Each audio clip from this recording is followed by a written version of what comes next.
Hello, good morning and welcome to a new blog. সকালটা শুরু করছি চিয়া সিড দিয়ে। তারপরে আজকে একটু তাড়াতাড়ি লাঞ্চ করব, কারণ আজকে একটা প্রেয়ার মিটিং সাপোর্ট করতে যাব আমাদের যে প্রেয়ার হল রয়েছে সেখানে। তো তার আগে অবশ্য অর্ডারও রয়েছে, চকলেটের অর্ডার রয়েছে, সেইটা বানাবো, বানিয়ে ডেলিভারি দিয়ে তারপরে যাব। আর আমার কেক বানাতেও ভাল লাগে, brownies, cheese cake, smoothies, gravy items মানে সেভারিজ সব কিছুই ভাল লাগে, বাট চকলেট একটু বেশি পছন্দের।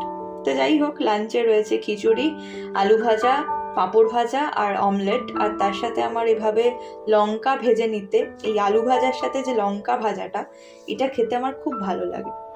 তো আজকে তাড়াতাড়ি করে লাঞ্চ করে বেরিয়ে পড়েছি। আর রাস্তাটার অবস্থাটা জাস্ট দেখো, কি অবস্থা! মানে কোনো সুস্থ মানুষও এই রাস্তা দিয়ে হাঁটতে গেলে হোঁচট খেয়ে পড়বে, কিছু বলারই নেই। মানে দেখো, স্কুটিটা যাচ্ছে পুরো মনে হচ্ছে নাচতে নাচতে যাচ্ছে। আর যদি আমাদের মায়েদের বয়সী বা কোনো বয়স্ক মানুষ হেঁটে যায়, তাদের যে কি অবস্থা হবে সেটা ভাবলেই ভয় লাগছে। তো যাই হোক, আমি এখন পৌঁছে গেছি, লিফটে করে উঠছি। আর এখন প্রেয়ার হয়ে গেছে এবং সব কিছু সুষ্ঠুভাবে মিটেও গেছে। তা এখন ধরেছি বাড়ি ফেরার পথ। তবে আমি আর আমার একজন বন্ধু ভাবছি, এখনো ডিসাইড করে উঠতে পারিনি, ভাবছি একটুখানি আর্সেলানের বিরিয়ানি খেয়ে যাব। তো দেখা যাক কতটা হবে জানি না, বাট ইচ্ছে আছে দুজনেরই। সে আবার একটুখানি লজ্জা পায়, তো ক্যামেরার সামনে আসতে চাইছে না।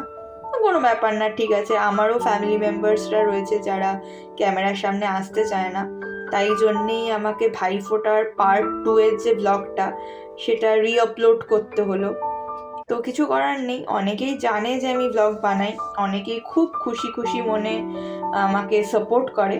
আবার অনেকেরই মনে হয় যে না, আমরা মানে শেয়ার করতে চাই না নিজেদের মানে পার্সোনাল লাইফ বা কিছু। ঠিক আছে, কোনো ব্যাপার না, এক একজনের এক এক রকম মত। তা আমরা আর্সেলানের এপারে দাঁড়িয়ে রয়েছি, চলো আস্তে আস্তে যাওয়া যাক, কারণ মানে আর তর্স হয়েছে না, আর আমাদের খুব খিদেও পেয়ে গেছে। মানে এতক্ষণ আমরা মিটিং সাপোর্ট করেছি, আমাদের তো মিটিংয়ের 1/2 hour 45 minutes আগে যেতে হয়, এবং আমরা মিটিং হয়ে যাওয়ার পরেও 1/2 hour 45 minutes বাদে বেরোতে পারি, কারণ সব মেম্বার্সরা হল ক্লিয়ার করে চলে গেলে তারপরেই একমাত্র আমরা যেতে পারি। তো সেই জন্য মানে আমরা বেরোতে পারি, তো সেই জন্য আর কি। ঠিক আছে, তো যেহেতু আমার বন্ধু বলল যে আমি খুব একটা কমফোর্টেবল নই ক্যামেরার সামনে, তাই আমি একাই লিফটে উঠেছি, এবং আমি নেমে গেলে তারপরে আবার ও উঠে আসবে।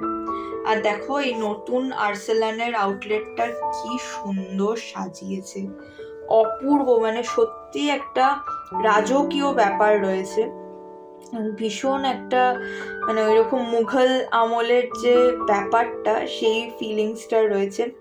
ওদের জল খাওয়ার গ্লাসগুলোও খুব সুন্দর, ভীষণ স্পেশাল, মানে প্রত্যেকটা কোনায় কোনায় যেন কিছু না কিছু স্পেশালিটি রয়েছে, ভীষণ ভালো লাগছে।